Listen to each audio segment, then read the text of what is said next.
My name is Andrew Breiter-Wu. I'm the president and investment manager of Brighter Planet Properties. Today I want to chat about the Green New Deal and how COVID-19 all play a role together, how there's a possible solution, maybe some rebranding that has to happen so that it feels more far down the center than too far left. But we have to figure out a way to rebuild the economy, rebuild our overall job growth and our country as a whole. So, a brief introduction. The Green New Deal was introduced by Senator Ed Markey of Massachusetts, also introduced by Representative Alexandria Ocasio-Cortez, U.S. Representative of the 14th Congressional District of New York. It was introduced to address the existential crisis that climate change poses across all sectors of the world, across all people, across the entire planet. According to the United Nations International Panel on Climate Change, we have only about 10 years to make serious change before we go past the point of no return. And it's sobering to really think of that, the big picture of where we are right now. The Green New Deal would create millions of high-paying jobs, which we need right now in the face of COVID-19, where so many people lost their jobs and in doing so lost their access to health care and the likes of which we've never seen. And it would also provide cleaner air for a healthier population in the face of respiratory disease, asthma. I myself have asthma.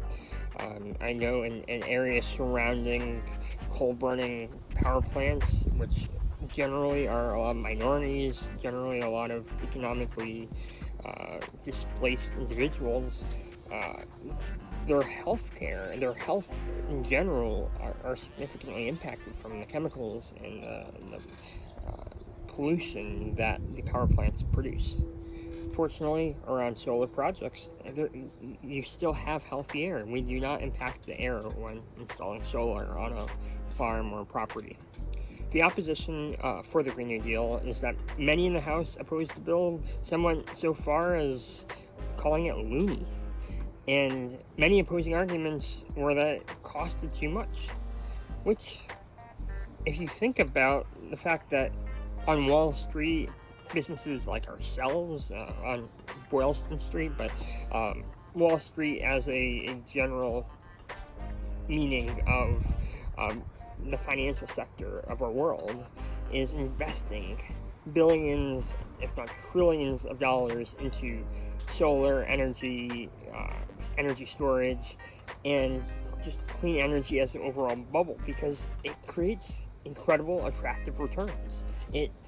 The capital is out there. We do not need the government to deploy capital. We need the right legislative framework, the right tax structure, the right approach to incentivize investors, investment firms. And for us, we don't need, we'll take the incentive, of course, but right now in the market, we're out there bullishly investing into solar assets, investing into clean energy, and the market and landscape is out there that you can do this in a very cost-effective way on the legislative front.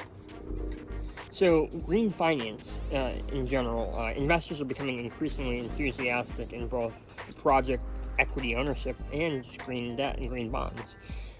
Sustainable investing and ESG investing are incredibly on the rise. It's something that we're major players in, and we are definitely working with investors that have ESG governance requirements and also just care about the higher returns that ESG investments yield compared to brown, black, dirty oil and other investments that are dirtier and not green. The global issuance of green bonds rose over $600 billion in 2018. However, the private sector cannot tackle the issue of climate change on its own. Using Roosevelt's New Deal as an inspiration, the Green New Deal also proposes federal investments and other tax dollars going into these types of programs and yielding the taxpayer dollars a return on their investment. So it's not like it's going into a program and disappearing forever. It's going to yield a return for the government, and thinking of the government as kind of investors, venture capitalists, and deploying their own capital into projects just like Wall Street.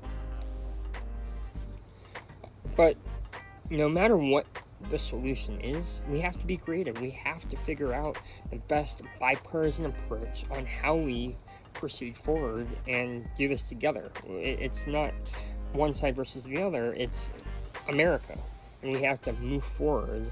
And this probably rebranded Green New Deal, I think we should stop calling it that. I think we should call it Revitalize America, or we should call it a program that it doesn't have a connotation on either side. And there's a complete overhaul of the energy infrastructure in the United States, from generation to transmission to delivery to storage, and it brings jobs. I think there's no state congressional leader, no federal leader, there's no branch of government that doesn't want jobs. So I feel that is our way of making an impact as Brighter Planet Properties, is creating jobs, creating projects, deploying. We've got over 3 gigawatts of projects in our pipeline across the globe. So we are creating global opportunities for communities that desperately need it, with skyrocketing unemployment, with poverty, with major challenges. So I'll leave you with this. From the great economist Robert Poland: we're rebuilding an entire energy infrastructure. So there's massive opportunity for all kinds of businesses. Thank you.